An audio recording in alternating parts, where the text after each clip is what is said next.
What's going on, everybody? It's Patrick Ding here with the Parallax, and today I have a special guest, one of the founders, CEO of VALHALLA. How you doing, Alex? I'm good. How are you? Thanks for having me. Yeah, man. Thanks for coming on. So VAL right now, from my Twitter feed and everything, it's a pretty hot project. A lot of people are, asking me for a referral code to get a whitelist and everything like that, which is like interesting, right? Even influencers are asking me. They're like, "Hey, you got a code?" And I'm like, "Wow, that's really interesting." So it's great to have you on because there's a lot of things I want to ask you about your project and how you're like doing esports and like all this stuff, right? Yeah, of course. Yeah. So for people who may not be super familiar with VAL quite yet, if you were to give them like a quick, like 1-2 sentence spiel of like what you're about, like what is VAL? Yeah, of course. It's a good question. So first of all, thanks for having me on here. I've watched your content, really, really high production stuff. So it's really thankful to be here. So to hop right into it, VALHALLA is a PFP project that is dedicated towards gamers. I think the reason why we decided to start this was, I think when we were looking at the NFT space, when you think about like the evolution of the PFP space, if you will, you had kind of like CryptoPunks that came out, right? And they basically came out, and it was kind of this evolution of this new technology, and people were like, holy crap, this is super cool. People were using it. And then as you kind of started to see NFTs evolve a little bit, you started seeing a little bit more verticalization. You got like, not everybody wanted to be a pixel image, if you will, right? So you had cool cats, you had doodles, you had Azuki, so on and so forth. And so for us, basically, it was like, we saw the space fragmenting out a little bit more. And for me, I wanted to kind of, I was really, really big in the Azuki community, and I saw an opportunity to kind of build another community in the gaming space that was very, very authentically catering towards gamers. And so I think from a really high level, that's kind of what we're working on. Got you. Okay. So it's like NFT project, similar vibe. Or you're really big on the Azuki community, but like for gamers, right? Because there's not many, I don't even think there are any like gaming specific PFPs, right? Yeah, there's no gaming specific PFPs. I think like the reason for this is that there's this like large misconception that gamers don't like NFTs, but that's not true, right? Like there's actually a lot of people in the crypto community that just like playing games, right? Like I play Valorant every day. So, and for us, it's really kind of catering towards, I think, that demographic. So got you. Okay. So now before we get into more of like VAL, right? A lot of people are interested in like who you are as a person, because like who the founder is and everything like that is probably like one of the most important part of a success of a startup, especially. Yeah, of course. Like for you, Alex, how'd you even get into crypto? Like, were you always into crypto like from way back, or is this something like you recently got into? Yeah. So two parts to that question. One, when did I get into crypto? And the second part is like my general background as an entrepreneur. So in terms of getting into crypto, well, I've been on and off in crypto. I think my first introduction to it was in 2013 or something. And it was actually introduced. Yeah, no, it's crazy. I was building my mobile gaming company at this time, and there was one of our engineers was this like really quirky guy. He wanted to be paid in gold. It's just like a really interesting guy.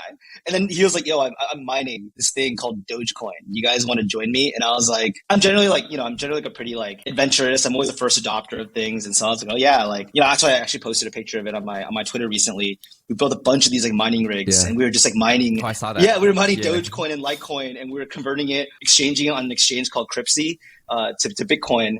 Okay. Which eventually got rugged actually, so I lost a lot of my Bitcoin there. The guy like flew off to some country, I don't know where, but and so that was kind of my early experience, and it's always been on and off. In 2017, obviously all the altcoins and stuff like that, lost a lot of money there. I have a pattern of losing money with crypto, and then obviously it's just losing money. It's losing money, right? Yeah, and then you kind of get into NFTs now. So that always been around. This is the first time that I think that I've really planted a flag in Web3 in the crypto space and decided to build a company. I can kind of like talk about my background also if that makes sense. Cause so for myself, I've been an entrepreneur now, like a tech entrepreneur for about 12 years. When I was 19, this is probably in 2011. I got into a tech incubator called Y Combinator, and it was for a mobile gaming company. Wait, how'd you get into Y Combinator? Like I'm familiar with what that is, right? But like, you're like 19. How do you get into Y Combinator at 19? Yeah, no, that was a common question that some people were asking online. It was a function of two things. One was before that, I was working on my own business. It was online. It was like a mobile marketing ad network. I don't know if you're familiar with that, and completely bootstrapped. And it's just a classic like Silicon Valley story where it was like me and my roommate in college. We're just trying to make money because our parents didn't give us any money. I had like $30 in my bank account, so I was always doing like random online things, and would be sleeping under my like desk, that type of stuff. And I think we were doing like 50 to 100K a month in revenue, and it was like really, really exciting. We're like, whoa, like the internet's so crazy, like mobile's so crazy. Yeah, and then in 2013, 12, around that time, mobile apps and mobile games were getting huge, right? Because the iPhone had just, come out a few years before and everything was exploding. So I think when we applied to YC, I think they're like, dude, these kids have kind of figured out something with mobile marketing. I think maybe we should give them a shot. Right. So it wasn't some like, my credentials weren't that great, but I think I'd shown some initiative in terms of like going out there and getting it. So, we were admitted, and I think it was pretty life-changing for me. Wow. Okay. So you got into YC and then you started another company, or is it that you build on top of the one you're already doing? Yeah, no. So we're a mobile advertising network, but when we got into YC, pivoted a little bit into mobile gaming. And so if people know what free-to-play mobile games are, like Candy Crush, Clash of Clans, stuff like that. So that was kind of what I worked on first. I was 19. I actually still have my original Y Combinator pitch. It was at the Computer Science History Museum. So it was really funny because I look back on it and I'm like, wow. Yeah, I mean, I didn't know how to raise money back then. And, the markets were very different. I think YC back then only gave you 20K. Mm-hmm. Today, I think they give you 500K. Yeah. Which is totally, crazy, yeah. to be honest. Yeah. Totally different. Yeah. So we basically ran this mobile gaming company for 5 years. We built 2 top 100 grossing games, and then he ended up getting acquired by a company in China called R2 Games. Okay, wow. So that was kind of like my first YC experience, wow. I'd say. Okay. That's when I was 20. I ended my journey at 24, 25 there, yeah. Got you. And then, what did you do after that? Like you start another company or? Okay, then I started another company. Okay. Yeah, no, it's like the bug, I think. And it was really funny is because the reason why I started a company was because I was trying to transfer to an Ivy League school, and I was trying to build my credentials. And then so when I got into YC, my parents were like, okay, well, I guess someone gave you some money, so give it a try. And then when you're done, go back to school. But then so after we kind of exited the first company, I was like, okay. Wait, you never finished school? Couldn't wait to go back to school. Oh, so you just took a pause? No, from I didn't. school. I dropped out when I was 19. Oh, so you just went full time? Because I remember, I went full time because we basically were going to, we raised a little bit of money. And I remember I was like, all right, cool. Got the experience going back to school. And then the investors what? You can't use our money part-time. That doesn't make any sense. And I was like, there's no legal obligation, but your reputation in the Silicon Valley is everything. Actually, in all of life, it's everything. So I think I was just I'll continue to build this business. And obviously by the time we had built a company for so long, going back to school is kind of what are you exactly doing it for? But yeah. And what I do after got the bug, I think a motive of mine is I want to build a very, very large company. I'm very achievement motivated, not so much money motivated. So I wanted to build something as big as Amazon, right? So went back through Y Combinator again, 2016, Yeah. Building this mobile shopping app for beauty products, actually. Okay. And that one grew really, really quickly. I can explain everything about that, but that one grew quite quickly. We scaled the company to about, 30 million in annual revenues within 2 years. Okay. We raised over 50 million in capital. Yeah. From Goldman Sachs, everybody. Every Pretty much. firm you could possibly think of. Because I think at that point, people, I had been in the Silicon Valley for 5-6 years, and people are like, this guy works pretty hard, right? And I think that he's going to give his earnest effort. Yeah. And so, ended up doing that company for 2-3 years. Ended up getting acquired. Not a great outcome for myself, but, investors got their money back. We sold our assets to, a big beauty company called Morphe Cosmetics. Yeah. And and then that brings me to this company. That's 10 years of my life. And this company is now also raised venture capital, but it's really about building something that I want to work on for the rest of my life. Okay. And you say this company is VAL, right? Just to be clear for our audience. Yeah, this company is, sorry about that. This company is VAL. I mean, I can describe the whole Stack Studios parent structure a little bit later. So wait, before we get there, one thing I'm curious to know is after you, let's say, sold the first company and maybe after the second deal, which you said wasn't the best outcome for you, do you already feel like you made it in some sense? You know what I mean? Or do you feel like you're just beginning, or, maybe it's not about money, maybe it's more achievement? I definitely think I'm just beginning. I think I think my dream, I know it's a really irrational dream, and there's some childhood trauma maybe or something. I don't know what I can point to. I think maybe I think this comes from an immigrant family. I think my dream has always been to take a company public. And when people ask me why that's the case, I think it's a little bit just whatever I choose to do, I want to be the best at it. And the IPO, well, I know now we're a crypto company, so it's a little bit different, but the whole idea of an IPO, initial public offering, is you kind of have entered the Hall of Fame of business founders. It's hey, you matter enough that you got big enough that people actually want to acquire your stock, right? Ringing the bell. Yeah. And so when you think about when you ask me have you made it? It's not yet. I think I still have this dream of ringing the bell, seeing my parents there, super happy. And building a product that millions and millions of people really like using. So wow. Okay. So it's really not about the money. It's really just like, you just set these like milestones. You're like, okay, this is the thing I'm going to go for, right? Do you think that ever ends though? Like, let's say you did get there. You're like, okay, I went public. What's next? You know, do you ever think about that? yeah, I do, right? Like, I guess the older you get, I know I'm not that old, like we're the same age and I don't feel that old, I guess. But I think like the older I get, the more, the more you realize like it's really just all about yourself, like getting comfortable with yourself, understanding your motivations and everything like that. I think like for me, it's like I used to always like want to climb higher because I wanted to understand if I could do what other people were doing. I never thought that I was better than anyone else, but I would always be like, wow, that person has accomplished so much. I kind of want to try. And I would like move a little bit, get there and be like, wow, like that actually wasn't that bad. Let me try a little bit further. Right. So I think I just love self-improvement. I love constantly doing more. So that's really what drives me. It's like really loving that process. And I think the second thing is that like, even if I achieve that goal of what you said, I think I'm always going to be making stuff. Like when I can't imagine myself being someone that's like, all right, I don't know what retirement age is, like 65. Yeah. I'm going to go sit on a beach and drink pina coladas and margaritas. Yeah. I just think I would go like, I would just get so anxious. Yeah. Right? It's like, what am I doing? Is this life? Yeah, exactly. No, I feel the same way as well. But no, I totally understand that. So you sold the second company. Now you're moving on to the third company, which is actually Stacked, right? Not necessarily VAL quite yet, right? So like, a lot of people don't know what Stacked is, right? Because it's more of like the back end kind of thing. So like what is Stacked and what were you trying to do there? And then we could talk about how that turned into VAL. Yeah, of course. Yeah, I look, like after my last company, Hush, I had incredible burnout. I think I was working so hard. My team and I were working so hard. The investors were giving me pressure. You have to remember, like I was 27 at the time with the board, right? Like you don't learn that in school. Yeah, no, and just operating under like the gun basically for so long.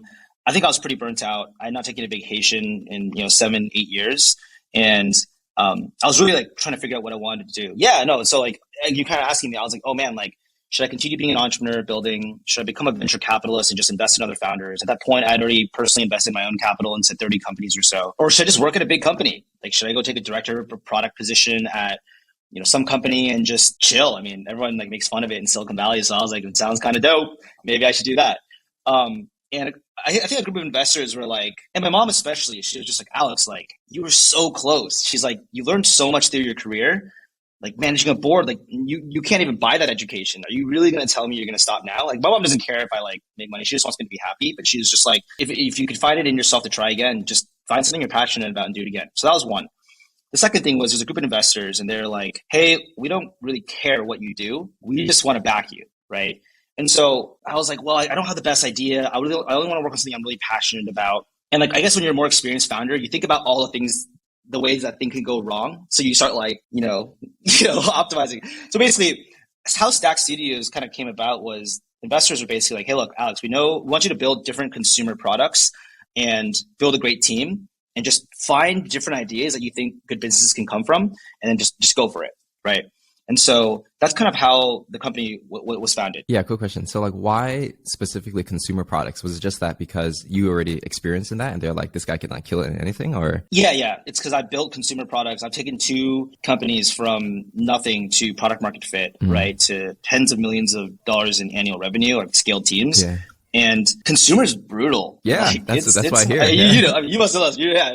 Yeah, it's brutal. It's like, at least in B2B SaaS, right? You're selling contracts and at least like you have to satisfy this one customer in front of you and you can get like, multiple thousands of dollars a contract. With customers, it's especially social apps and all that type of stuff. It's like they don't like you, they don't pay you, and they yell at you. Yeah. Right. And so it's like you're really going through the gauntlet. Yeah. So basically like they're like, hey, like you're one of the most tenured consumer entrepreneurs that we know. Please go again. Right. Okay. Got you. Okay. So consumer products and then so Stacked, like where did the idea come? Or what was the idea initially actually?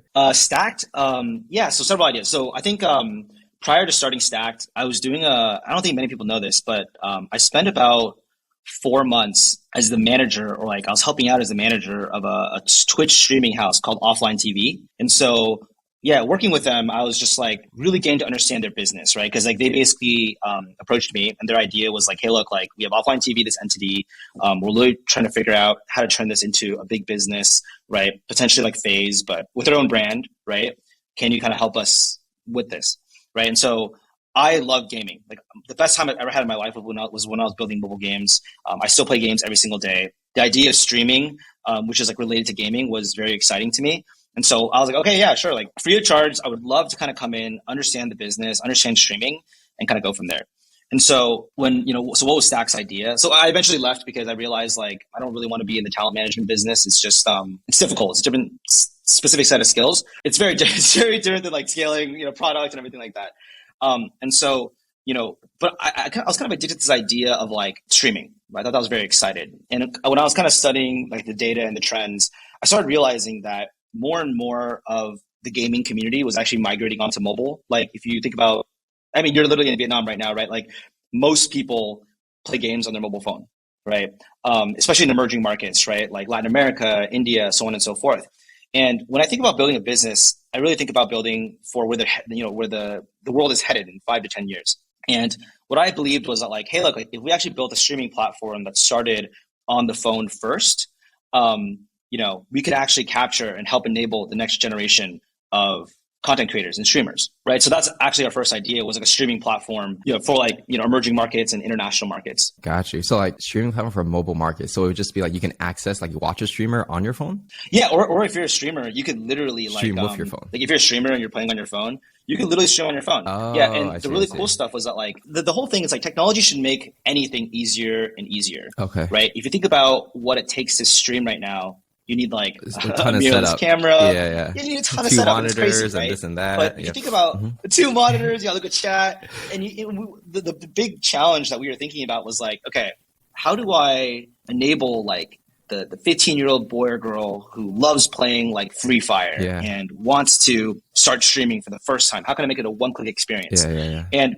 it's possible, right? If you think about it, because like think about the innovation that Snapchat has done with like AR filters, right? Like skin filters, making you look good, that can emulate like lighting from a camera and everything like that.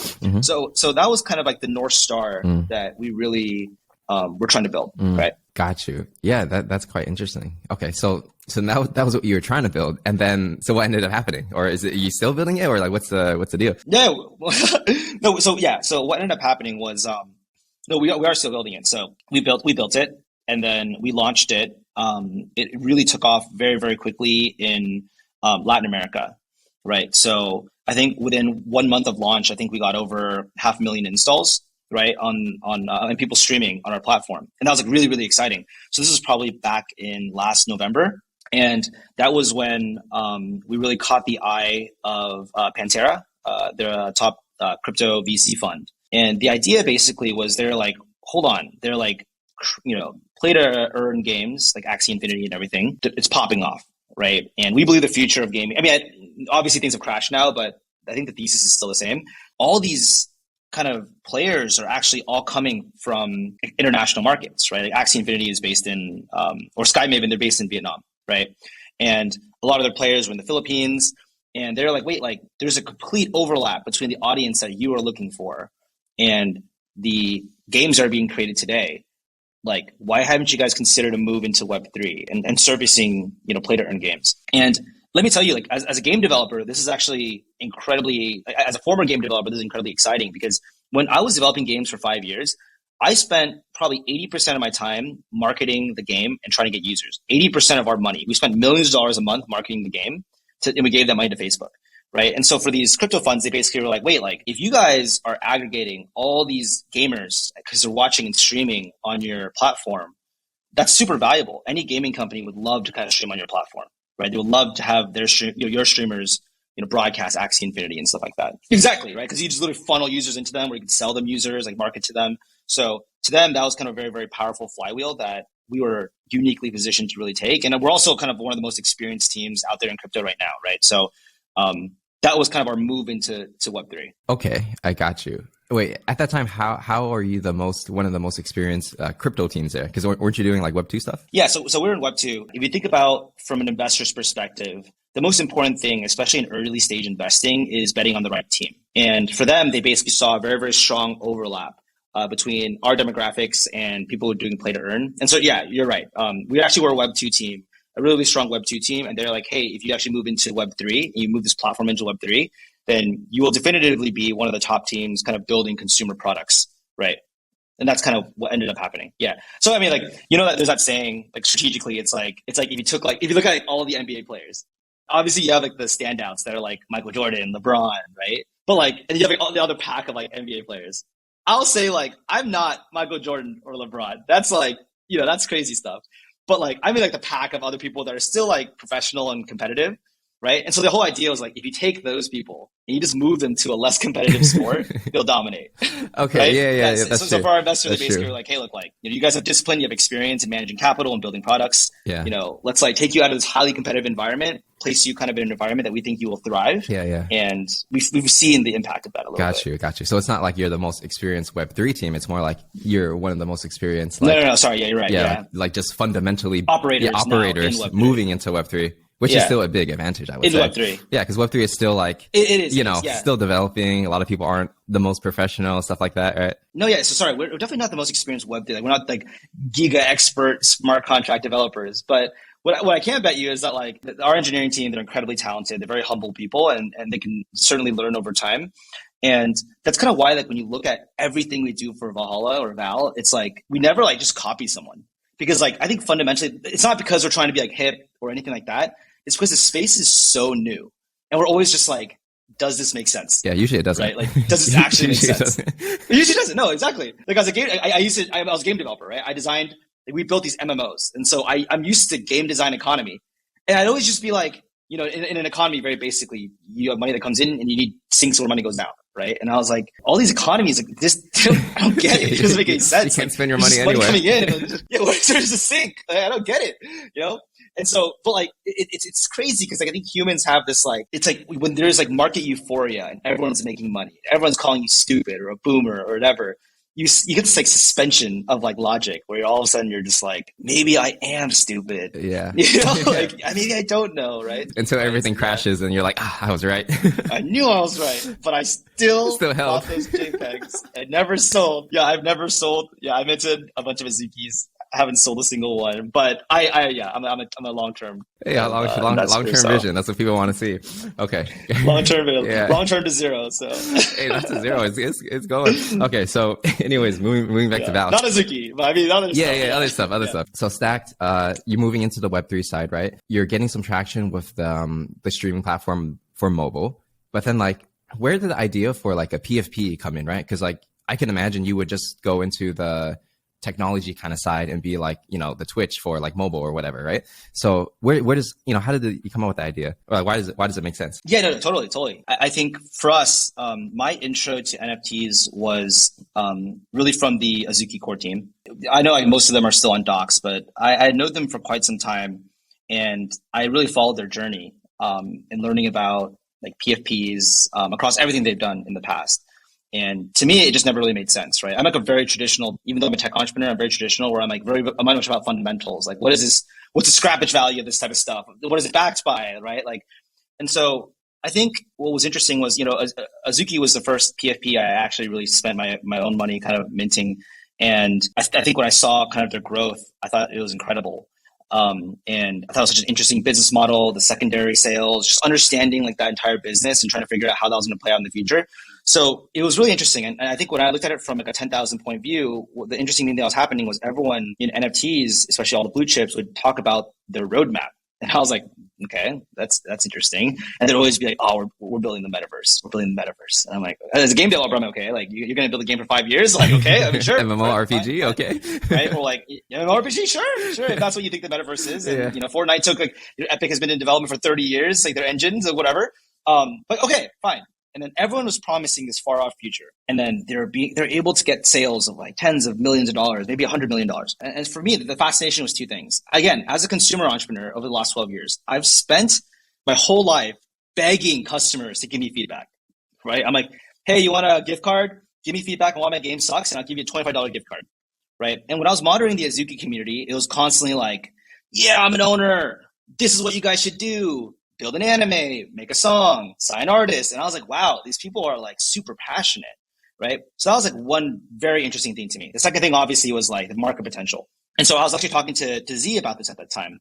I was like, hey, look, man, I was like, I really want a community as passionate as Azuki for our platform, right? Except at the time, we're going to issue a token, right? And he was like, oh, like I don't, because he has like a background in DeFi, right? And he was like, oh, like I don't know if people will get emotionally attached to your platform because of like a fungible token. And he was like, the reason why people are passionate about Azuki or the PFP is because it's an identity based thing. And to me, I was like, oh, like that's super, super interesting. Like you're right. Like I was super attached to my Azuki PFP. I still am. And I was like, wait, but like, the interesting thing I think like, is that we've already built this, really, really complex streaming platform. We've built our version of the metaverse, right? It's not easy. Like now that I'm in NFTs, it's very difficult. It's a very different skill set to kind of build this type of stuff. But why don't I actually just build that, PFP, right? And, and I build that initial base of incredibly excited, I think, community members. Does it kind of make sense? Because like for us, if we're going to launch a streaming platform, I need to market it anyways. I still need to reach gamers, right? So like, why wouldn't I just do it through a PFP, right? I can get, 6,000 to 8,000 unique holders that could really champion everything that we're doing, get really, really excited about the team.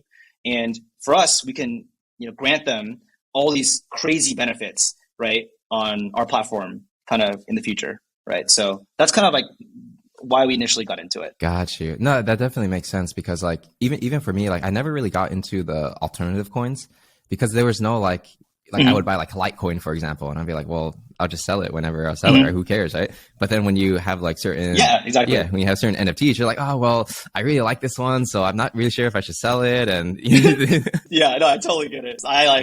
I'm still looking at all my PFPs, and I'm just like, I love them so much. Yeah, you just can't. So, and then for some, you just be like, you know what? It doesn't even matter if the company goes out of business. I'm just gonna hold it, right? Like sometimes it's like that. Yeah, I mean, I still feel like I should sell a few of mine because like. I don't even like some of them, but like I'm just like, man, I've held them since mint. I'm OG. Like y'all aren't real believers. I'm a believer. Yeah, so, but then when it comes to like tokens, it's like nobody even knows if you sell it or not, and like it doesn't matter, right? Yeah. But then people will like check your OpenSea, like, hey, Patrick still has this and that. Definitely, I agree with you. I agree with you. Where it's like a PFP kind of is like it's your core community that believes in your product or service or whatever you provide, right? Even for the Parallax, like we have NFT as well, right? And then we're a YouTube channel, we're a media company, but then we have like this PFP, this anime looking PFP because I realized back then, which was like in like February, was PFP is just there's so much more emotional attachment and it means a lot more. Totally. Absolutely. Yeah. We're on the same page. No, that's why I knew you got it. Like when you issued one for you're trying to go like a network, right? Basically a media network. Like I understood it. I was like, that totally makes sense. Right? People who want to follow this journey that they think it makes sense and you can deliver value to them. Yeah.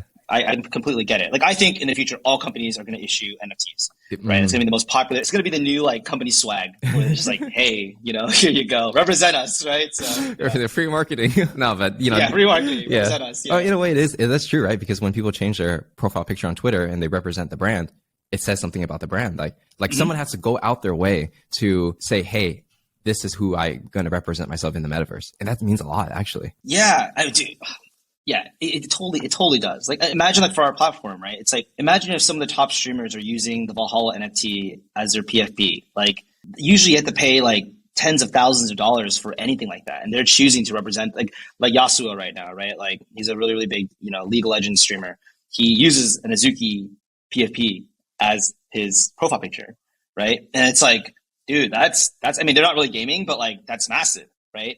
And for us, it's like, could you imagine, like, I could not imagine a time in my career where I'm just marketing, but somehow it's like they're doing it for free. Like, it's just, so honestly, what it is like, it's crazy because it's for the first time ever, it aligns like the platform, developers and the actual users, like together. We're all incentive aligned, looking at the same direction. Whereas previously it's like, creators are fighting YouTube or game developers are fighting their players. Right now it's like, no, we're both looking in the same direction. Yeah, right? Yeah. And both sides benefit, right? Like the company benefits because it's like exposure, right? And the person who rocks it benefits because it's kind of cool to have an Azuki and people are like, oh, you have one, like, let's connect or whatever, right? Yeah, no, totally. Absolutely. Yeah. So now moving into VAL, right? So right now you're kind of doing the, this whole interview process, which is quite interesting to me, right? For the Parallax, we also had an interview process as well. And I understand how effective it is. Maybe start from the beginning. Like why did you even decide to do an interview process versus, let's say, like whitelist giveaway and just like give it to all the influencers, right? Because it's a different approach. I can definitely see that. This is the Web2 boomer in me talking, but this is the most tried and true Web2 consumer playbook ever. If you guys think about like Clubhouse, for example. I don't know if you know the audio social networking app. I was like one of the first, I think 1 to 200 users on it because it was like a Silicon Valley based thing. They wanted entrepreneurs to be on there. They wanted like VCs to be on there. And I remember going on the platform really early on. And every time I spoke, like there'd be like 10 VCs in the audience and like my LinkedIn would just blow up. It's like, oh, this VC has looked at your profile. Everyone in the network was incredibly high value. And so I was like, whoa, this community is amazing. Like I really, really want to be here. But how they did that was because it was invite only. Right. And then when you got invited by someone, it would say on their profile who invited them. So like, it wasn't like a monetary thing. It was just like, it was almost like social guilt where it was like, wait, did you seriously just invite someone bad to this community and ruin it? Right. Like, and so there's like self-reinforcing thing where it was like, everyone was really, really good. Right. And that's kind of how it went. And so like, obviously as the network grew bigger and bigger, like the quality started to erode a little bit more. It started just being people like shilling you random things. But in the really early beginning, that was like super important. It was invite only. Second thing also is like Soho House. You know, I've been a member for a few years, but I was locked out for so long. Same process, right? Invite only.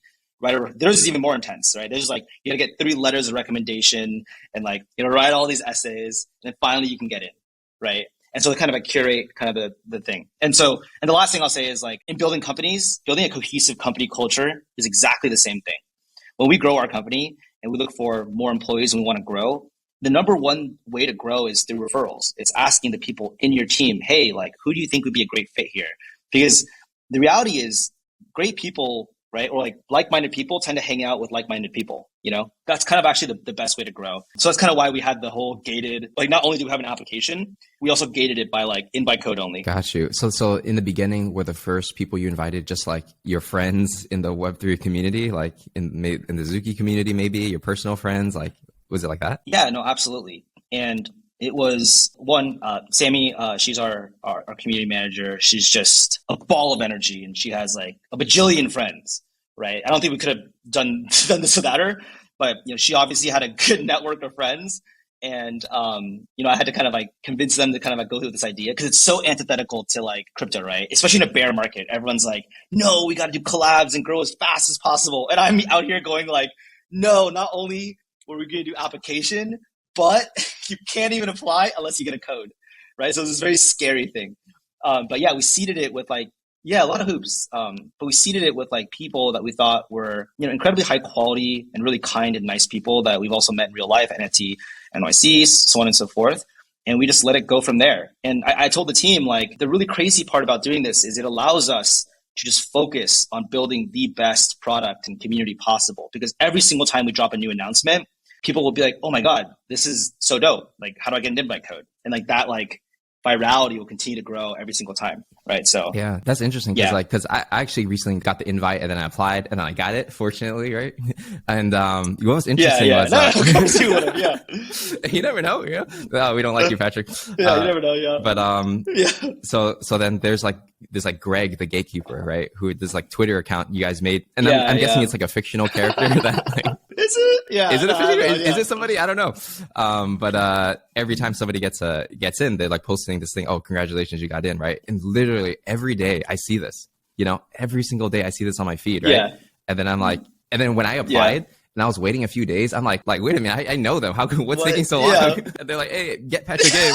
What's going on? Exactly. So it works. Yeah. It definitely does work. And then like for Greg the Gatekeeper, like, can you explain that concept or like what were you thinking when you came up with that? I'm just curious. A few things, right? From a product design, like a product management perspective, it's really about virality, right? It's like getting things to kind of grow virally, referral. When we didn't have Greg the Gatekeeper, the virality didn't actually spread because there was no way for someone who just got accepted to share that like, hey, look, I got accepted into VALHALLA, where there's no way for them to do that. There's no graphic, so on and so forth. So we were really thinking about a way of like, hey, how can we give users a really easy way to do that, right? Because at the end of the day, like if you make it hard for someone to do something, they're never going to do it, right? Like for example, I can make you connect to Twitter on our website and then, connect to the Twitter SDK and pre-populate something for you. But it's like, no, like the customer is going to be like, oh, or the community member is going to be like, oh, I don't really want to connect, and they won't do it. But if we upload it for you, it's one touch. It's like, boop, retweet,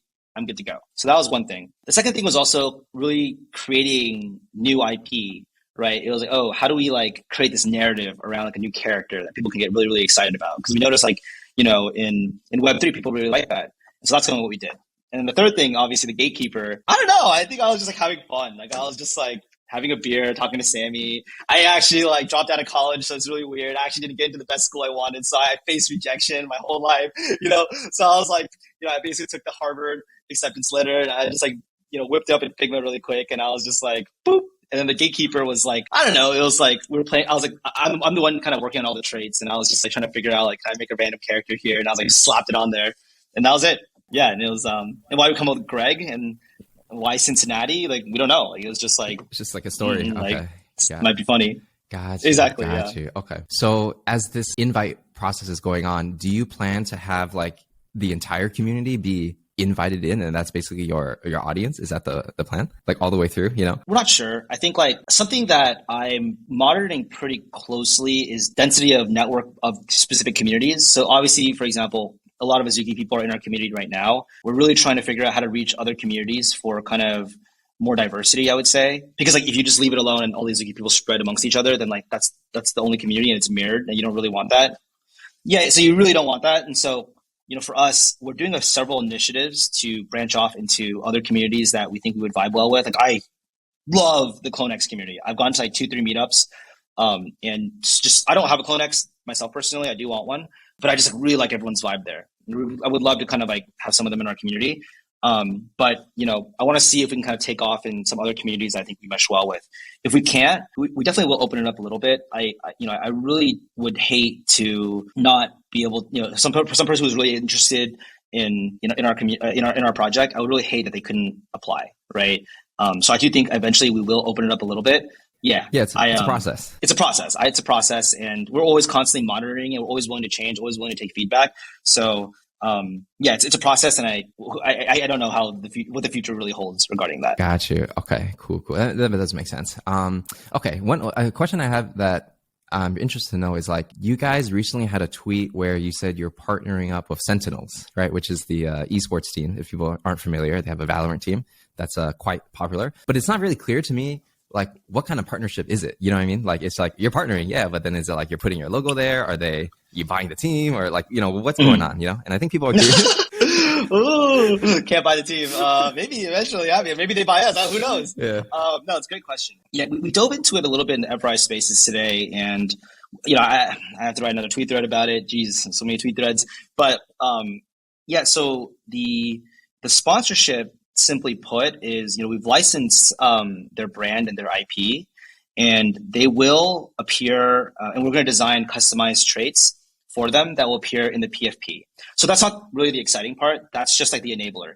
So the reason why we're continuously signing more and more Web2 partnerships is largely because it's about, and I know Moonbird's tried to kind of promise this a little bit, but in gaming we have a term called live ops. Right. What that means is like it's a live operation, meaning we continuously deliver value to the community and our customers. And for the trait, basically, what that means is when we kind of partner with Sentinels, we can develop and code like really, really interesting benefits that relate to the Sentinels brand and their ecosystem over time. Right. So what I mean by that is like, let's say like, this is a really crude example, and it's probably not going to be as simple as this, but like, let's say you get the Sentinels trait in your PFP. You could literally redeem like a Sentinels jersey. That's like a really like rudimentary, lame example, right? Because that's just getting something, right? But I'll give you an example. Like something we're talking about with another esports team is like they own a really, really large Minecraft server, and all their content creators are inside, right? And the whole idea is like, wait, what if for the holders that have this specific esports team's trait, they can actually access these Minecraft servers and hang out with all the content creators there, right? And so this is really exciting, obviously, or let's say a GTA server, right? Because let's say you're a really, really big fan of, that specific esports team. You can now hang out with all of their famous content creators, right? And like hang out with them in the GTA world, right? And you can think about like, what's the value that a big fan of that team would pay for that? So that trait would basically inherently kind of appreciate, right? So the reason why I call it live ops is because it's living, right? Like the innovation doesn't stop, I think, at Mint. That's when it just starts. That's when we really start working with the development teams and building really, really interesting things over time. So those are kind of two small examples, but that's kind of the start of kind of our relationship with Sentinels. Quick question on that. So let's say you implement these traits with Sentinels and other esports team, right? So wouldn't this make this like you would have to stack all these partnerships pretty heavy in the beginning, because once you have the trait on the PFP, you can't really change it. So then you would need all the partnerships like upfront. Is that like one of the challenges? It's funny that you say that, because we're definitely doing a ton of innovation on the minting mechanic and the customization mechanic that I can't speak too much to right now. It will be more dynamic in the future, maybe? Put it that way? Yeah, yes. I can't allude to too much. Okay. I don't know. Okay. I didn't say anything. I hear you. I hear you. I hear you. Don't worry. Okay. I totally get it. I get what you're saying. Yeah. We don't have to dive in that direction because I get it. But yeah, so in generally, you want to partner with people and have future benefits where over time becomes more valuable, hopefully over time, right? That's ultimately the goal. Yeah. Okay. So actually, another question I have is like, let's say somebody mints VALHALLA NFT, they got the PFP, it looks great, right? So there are some, I guess like, I don't know if you call it niche, but like, some traits that, you get to do some Sentinel stuff, which is amazing, right? But then for like, let's say the regular person who has like a regular PFP, doesn't have any special traits on it. Like for them, like what are they getting? Because they always want to know, right? Yeah, for sure. It's a good question. So, and this is actually the biggest question, I think, that occurs across any NFT project has to earn, right? So the NFT space right now traditionally has operated where they only make money off of speculation and secondaries, right? That's really how it goes. No PFP project, especially the blue chips, no one has really, the only way they made money is by selling more JPEGs. There's no like recurring revenue or something like that. Right? Yeah, there's no recurring revenue. And so it's this really interesting challenge where, legally, literally, we've engaged with Fenwick and the same people who kind of work with Bored Ape. Legally, we can't, any NFT project, they can't promise you revenue off of a specific product because that would make it a security, right? So the challenge is like, and then don't get me wrong, like then we kind of sit here and we think like, okay, how do you kind of drive up the floor price of the value of an asset without promising future revenues from the business? Well, these people don't even have businesses, but like, if you were to create a business. So for us, yeah, so this, and it all ties back to the original streaming platform. I think, for example, if you just hold a VALHALLA NFT and you connect to our streaming platform, you have a PFP, the benefits too that you might actually get are one, we have our own concept of digital land. It's literally the homepage, right? When you log onto Twitch or YouTube, you have carousels of videos that appear, right? If you hold the NFT, right, we can literally give you a main page feature. So the question really to think about is like, why does this increase floor price? Well, if we're actually the scale of YouTube, and we're not claiming to have that, but like one day, if we are the scale of YouTube, how much would someone pay to be on the homepage, right? A ton of money, quite a lot, right? And this is really interesting because one, we're not promising, the VALHALLA holders some future revenue stream, but there's implied value of having something that puts you on the homepage, right? So that's one, right? That's kind of what causes an increase. So for example, like, let's say I'm a really big streamer or, and I really, or let's say I'm like just someone who's really rich. I'm a company and I want to buy main page feature on this really big streaming website or this video website. I might buy one of the NFTs and that can kind of give it real inherent backing by a real product. The second thing is, let's say you're a content creator, right? And on Twitch right now, you're giving 50% of your revenue away to Twitch, right? Let's say you're, Joe Schmo streamer and you're making $5 million a year. We, as a platform, if you hold the NFT, might be able to give you a discount on your rake, right? So instead of taking 50%, maybe we only take, 40%, right? And that becomes incredibly meaningful, right? Because, now I hold one of the founding, VALHALLA NFTs. Again, at the end of the day, it's a battle pass, right? It's like a thing that enables certain benefits. And like, if you're making that much money, there's some cost calculus, right? And some implied value that kind of comes back to the NFT itself.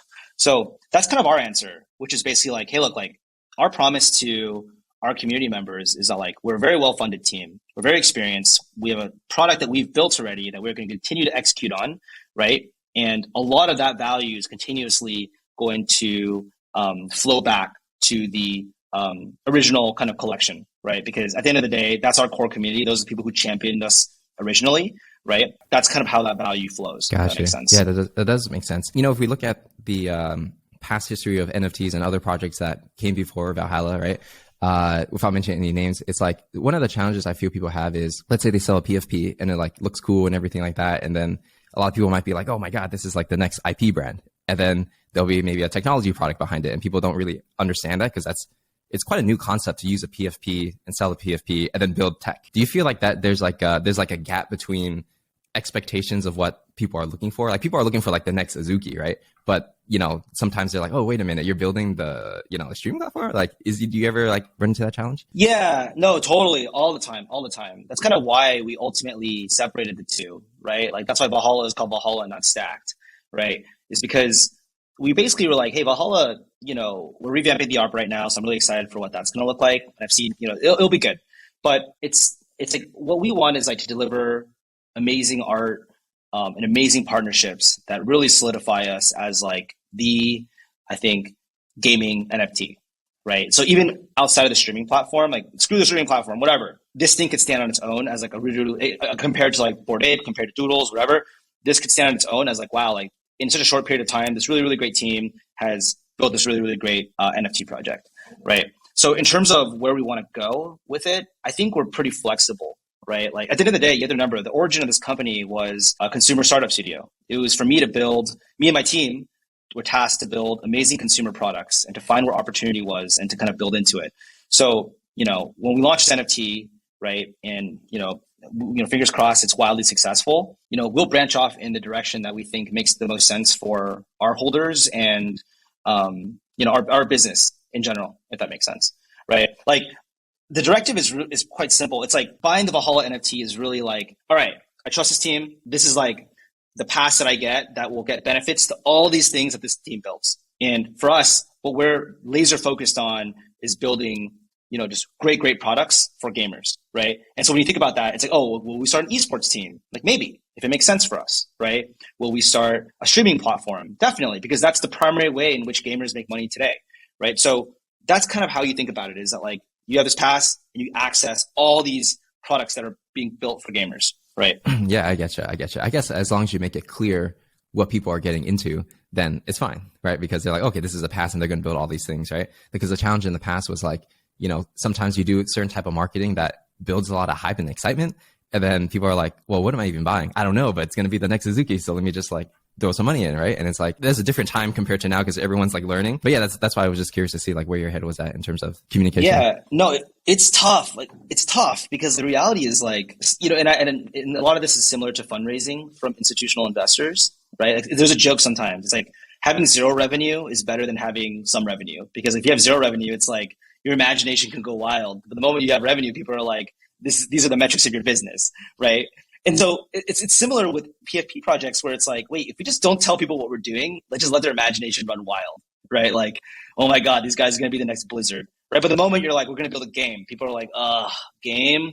How's it going to work? Like, is it really going to work, right? So it's this really tough thing but like the hard part is like these blue chip projects are inevitably going to have to answer the question, which is like, what are you guys doing? Like, what? Tell me, like enough mystery, like enough merch, right? Like, what are you guys actually doing? How are you going to build a business, right? And so for us, it's, we are business builders, right? The last 12 years, we've just been building businesses and selling things that people actually want to pay for. And so for us, it's really just about, hey, like, in our directive really, to the people who are interested in the Valhalla NFT is, if you buy this, you are trusting in the team and you're trusting the team to build these products that we set out to build, right? But at least it is clear. Yeah, it definitely is. We're doing this interview right now, so it's quite, anybody can watch it back and be like, okay, that's what he said he would do, right? So that makes sense. yeah, very consistent. Yeah. No, I get you. And then the other question I have for you is like, so when you sell a PFP, it's almost like a form of fundraising in a sense, right? Not necessarily the same as like institutional fundraising. But then the thing I always think about is like, okay, it's like fundraising, you're selling a collectible, but also you don't have to give up equity as well. So it's like, it's quite an interesting, unique position, because I feel like there's always this confusion of like people think an NFT is like a stock, but it's not. It's definitely not a stock. It's like, what are your thoughts on that? Let me put it this way. I'm not doing this because I want to raise money from retail, like the average person, right? Because I would much rather raise from an institutional venture capital investor if I just wanted money, because I only have to answer to one person, right? And that person has a portfolio. And if I go down, they're like, yeah, whatever, right? Portfolio. For NFTs, it's like, I have to care about every single person. Right. And like the reality is that like every single person that mints our NFT, I don't know what their income is, right? Because there's no like law. It's like they might buy it and it might literally be 50% of their net worth. Right. And that's really scary to think about. That's a lot of responsibility. And like, yeah, we can just shrug it off and say, oh no, it's not a security, it's not a stock, so buy at your own risk, right? But like, I'm a human being, right? I care about every single one of my users, customers, community members, and I know what they care about. of course they care about the community, but look, they also want this thing to moon. Like we can't beat around it, right? People want it to moon. And that's really what we think about a lot, right? Which is like, I need to keep the community members' perspective in mind. They want it to moon. I have these rails that I need to work around, right? You can't give them future revenue flows, so on and so forth. But how can I do that? And we wouldn't, I don't think we would do an NFT if we didn't reasonably believe that we can fulfill that wish for our community members, if that makes sense. It does. So like, for Stacked, right? Like obviously you know how to raise money. You have a group of investors that really believe in you, right? So pretty much you can like raise a bunch of money if you wanted to, right? So now you're selling an NFT, which is also in a form of like you're generating some kind of revenue, right? So is it more like you feel creating the PFP and allowing, some type of ownership within the community increases the odds of success for just getting more adoption for Stack? Is that like really the play, or? Oh, 100%. I think it's like winding back to what I saw with the Azuki community. And by the way, this happens in any community. I'm just saying Azuki because that was my own personal perspective. People were fanatical about it when they felt a sense of ownership and attachment, right? And I was like, I really want to have a community like that, I think, behind us when we're building. And as a business, I think like this is exciting because let's say we're building the streaming platform.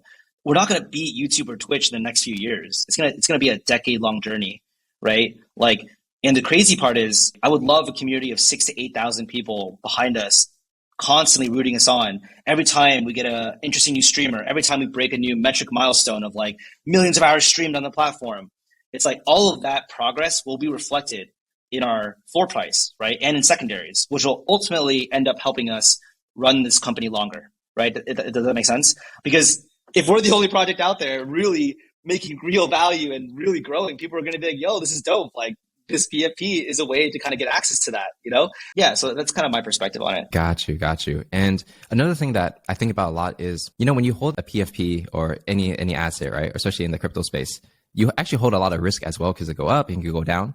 And a lot of times, especially during a bear, let's say there's not a lot of news or action going on with that project. So, there's not really much of a benefit for holding it for the long run. It's like some people are thinking like, okay, like I can afford it. I'm not going to buy it now, but I'm going to buy it right before there's going to be some news and then, de-risk myself in a sense, right? So I think a lot of people wonder like, okay, I believe in this project. I really like it, but why should I hold for the long run? Why should I be an early minter? What's your perspective on that? A lot of things. Okay. All right, that's good. First and foremost, yeah. Sorry, I need to collect my thoughts before I just like all this like stuff on you. So let's talk about it from like the minter's perspective, right? I think the most important thing for a lot of people who mint is a financial return. Obviously, people talk a lot about community as the most important thing, but for a lot of these NFTs, like if you really cared about community that much, you should probably just go buy like a membership at your country club, which I would never do. It's so expensive, but like it's a little bit of both. Right? So I want to spend time with like-minded people, plus I want a financial return. And so why should you mint ours? Well, one thing, and may sound bold, but I think our ambition is we want to build, the number one NFT project out there, right? And this means above Bored Ape, above all these guys. And the reason why we're doing this is because I think, the NFT space is still young. I think we have a very, very long-term vision. We have the patience and we have the capital to do it. And so from a trader perspective, if you're kind of looking to buy our asset, you could enter into the ecosystem at a very, very affordable, I think, mint price, right? And when you're thinking about multiples on your invested capital, right? Whether you want to comp it to 10 ETH, 20 ETH, 30 ETH, or crazy amounts like Bored Ape, it's going to be a massive return, right? For you to get in early. I think. Assuming it becomes successful, right? Assuming it becomes successful, right? But you have to like, at the end of the day, when you're an investor, what do you do? You really kind of comp it, right? You look at this specific collection and then you'll comp it to what's in the rest of the market, right? If you notice how fast our team is shipped, we probably ship new tech features every 2 weeks, right? We're very doxed about our team. We're not using contractors. We've proven the ability to kind of hire great people, raise capital, build great products. And what we believe is that when you kind of let, competition run its course, I think people will slowly start to realize like, wow, like this team continuously iterates and ships new things constantly. And we believe in the long grand scheme of an industry, right? Which is like 5 to 10 years until market maturity. These guys will win, right? So that's kind of how I think about it. Gotcha. Right? Okay. Yeah. So that's like the financial return perspective. Yeah. And I guess the other stuff is like, we really do care about community, right? If you're someone that is willing to pay, $1,000 or whatever a mint price ends up being, whatever it ends up being, I guess. Yeah. And yeah, I mean, you can kind of be here for the community also. I met a ton of great people in the Azuki community. I really, really hope that everyone who's in the VALHALLA community is an amazing, kind, welcoming person. So definitely we hope that's a kind of a retentive kind of thing as well. Like that's a big reason as to why people kind of stay and buy our NFT. Got you. And I mean, the way I'm looking at it is like, let's say you're building a streaming platform, right? And obviously to get like mass adoption, it's going to take a while. It's not going to happen overnight, right? And so for some, right? And that's okay, right? Because it's like a hard task. So when somebody, like, let's say they hold the NFT, they're going to have to kind of, I mean, you already launched your product, right? Like the streaming platform is already going. So they would just have to kind of wait for that to like mature and grow and acquire new users and stuff like that. Yeah. So we, so a few things. Yes and no. I think like VALHALLA, it's not just like, there's going to be a team that continues to maintain it and to grow it, right? I think I was alluding to like some secret features that we're working on that are kind of pretty novel to the minting experience. There's going to be a whole team that kind of continues to run it, right? And then some of the core engineers are going to roll off and then start working on the streaming platform again. So I don't want you to think of it as like, this is the end all be all. The VALHALLA NFT is going to continue to grow. We're going to continue to experiment, right? Like we're thinking about, an esports team. We're thinking about, physical lounges, right? Like we're thinking about a lot of different things and we're trying to figure out what makes the most sense for the community in general, right? And how do we kind of build a sustainable business over time? The streaming platform is like a massive bet, right? Like YouTube makes $100 billion a year. If we can take a small percentage of that, right? It's like if OpenSea was YouTube, we're like LooksRare or like one of the new kind of platforms. So it's kind of how we think about it. It's kind of like, yes, the streaming platform is going to take a while, but at the same time, you guys are dedicating a lot of resources just to make VALHALLA itself successful, whether or not, the streaming platform takes off or not, right? Is that what I'm getting? Yeah, for sure. Like, I think like our like building philosophy is like the way that we build is like, we're always constantly experimenting with bets, right? Like we always constantly take big bets in hopes that we find kind of a new interesting opportunity that can take us really to the next stage of our business. And we never, ever take one big bet and then just, if we don't make it, we die. Right. So like the reason why I'm saying this is, yeah, right. It's like, you should never bet the farm when you're operating a business. You should always be like constantly experimenting, constantly learning, constantly making bets. It's a very like Amazonian cultural approach. Right. So for us, it's like, hey, we have this NFT, right? We have plenty of runway with it. Even if we don't sell out of the NFT, even if we don't sell a single one right now, we still have like 5-6 years of runway, right? To kind of build different products. And for us, it's like the streaming platform is just one that we think is incredibly exciting, right? The idea of building like a streaming platform or a video platform that could literally be public property of the internet, right? In the same way email is, right? Right now it's owned by Google. That's an incredibly exciting value proposition and a really, really big dream, right? But that's just, we're going to try our hardest on it, right? But if it doesn't work, it's fine. Like, you don't know, you might own a part of the next 100 Thieves. I don't know. Like, so we're really kind of always kind of evaluating and making things that make sense. Yeah. No, I hear you. Okay. No, I think that's, that's good for people who are potentially thinking about minting and holding, right? Because transparency is pretty important. I feel like, you are pretty transparent actually with like your plans, which is great. I really respect that actually. Yeah, for sure. I think you notice like, we have SamTube, she's always like running around trying to record stuff. I think I told her it's like, yeah, like what I really want, it's like, yeah, you're a content creator. Like you do? Yeah. I was like, dude, stop recording me. Go record some other people. Like, yeah. But she's like, everyone doesn't really talk. You talk. So we're going to record you. No, but like, I think for us, the way I wanted people to really see our team is that we really wanted you to feel invested, not like financially, not just financially, but I wanted you to feel like you were a part of the team, right? Like growing up, I watched Friends, right? Like, and I would always be like, oh, like, I feel like I'm a part of their little circle. I kind of get all their inner jokes, right? And then like, you had the generation on YouTube that just followed David Dobrik, right? We're kind of like The Office, where we want you to know every intricate detail and we're giving you a way to follow along and also be like financially invested in everything that we're doing, right? Because it helps you kind of like understand like what we're doing. Because at the end of the day, like what is building a brand? What is building a company? It's people falling in love with the process, people falling in love with people that are working on it every single day. And in crypto, it's all about trust, everyone was anonymous and I just didn't really understand why. I was like, no, I'm going to completely dox myself, right? I'm going to, I'll be held accountable for my results, right? So that's kind of how we, I hope the level of transparency that we can achieve. Yeah. And I definitely do respect that. I think it's much needed in the space, and most likely as you do what you're doing, other people will see that and they'll, you'll get more like hopefully business, more operators, like business operators who have experience coming into the space where it's not just like, whatever, like it was in the past, right? For sure. And it's like, yeah, it'll change over time. I think like, I made a tweet a while back where I was like, oh, like people are getting more picky choosy about what projects they're minting. And this is like ultimately like really, really good. It's because like when people get rugged enough, they're just like, no, like I don't want this anymore. And customer standards are going to have to continuously increase. And like, I truly believe, like I made a tweet. I was like, I truly believe that after we mint out, fingers crossed, I really think it's going to be very difficult, I think, for other projects to follow. And I don't mean like we're so great. I just mean like we're trying to up the service of everything that we do, because at the end of the day, like community members and customers and potential minters will vote with their dollars or their Ethereum, right? And the next time someone wants to kind of follow us, because like I'll give you an example, like Azuki, right? They set the bar so high in terms of art, right? Like before Azuki, it was like, yo, let's just get some Fiverr frogs and like just draw some pixel things and like we're good, right? Now it's like they really 10x the pre-existing product. And so like when we're thinking about it, it's like, wait, how do we 10x Azuki? And it's like, the art is so good, we can't fight on art. So what can we fight on? Like, what are we really good at? It's like we're really good at building products, really good at technology. Like, so like we'll innovate on that. We'll innovate on customer service, right? And so like the projects that start to follow after, I think the space is just going to continue to evolve. Mint prices are either going to drop or they're just going to deliver these insane, amazing products, right? And the customers just ultimately win, right? Yeah, I agree with that. And that's healthy for the space, because it's like, I mean, most NFT projects don't really do anything like at all, right? Like to even have the conversation about innovating on customer service, right? Like nobody even has a customer service team, right? Yeah, exactly, right?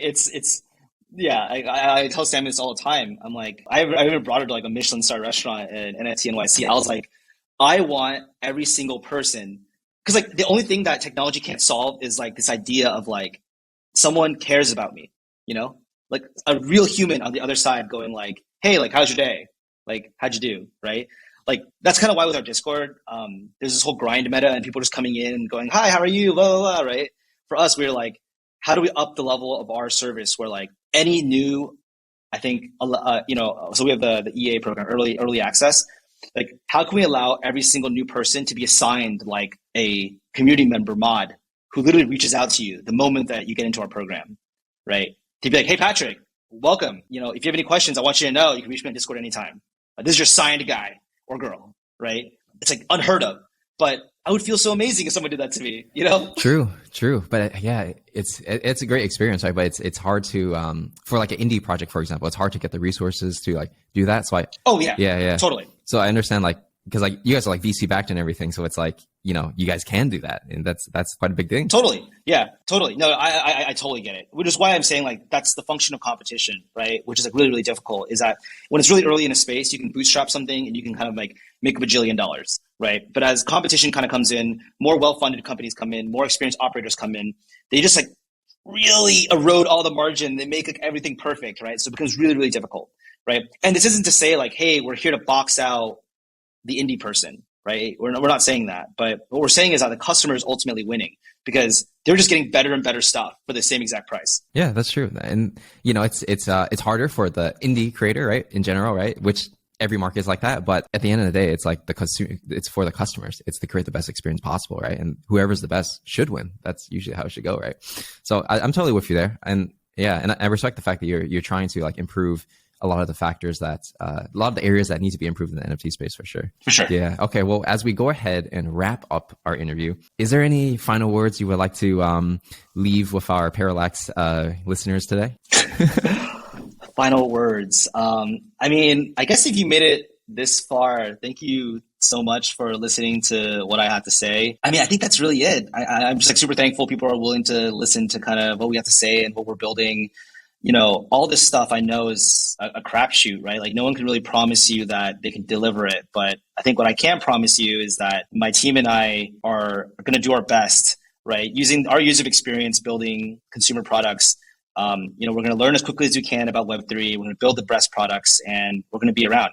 We're gunning for number one. And I think if that's really, really interesting to you, feel free to DM me, join our Discord. I don't know. Yeah. My DMs are always open actually. So as long as you're not trying to collab and like spam me for like whitelist giveaways, I will always respond. So yeah. All right. Sounds good. Well, Alex, thanks again for coming on. And for everyone listening, I'll see you guys in the next one.